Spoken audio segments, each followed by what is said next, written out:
In prime time news this evening, you're a bully. Opposition blasts government for its handling of wage negotiations.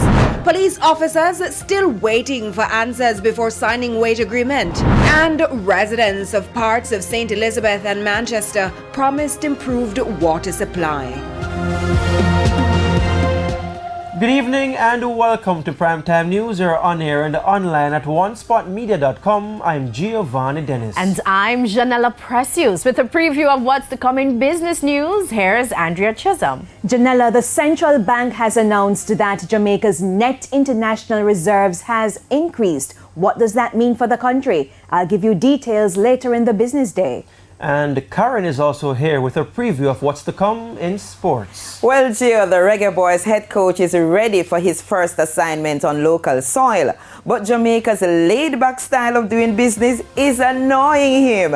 I will tell you what irks the coach later.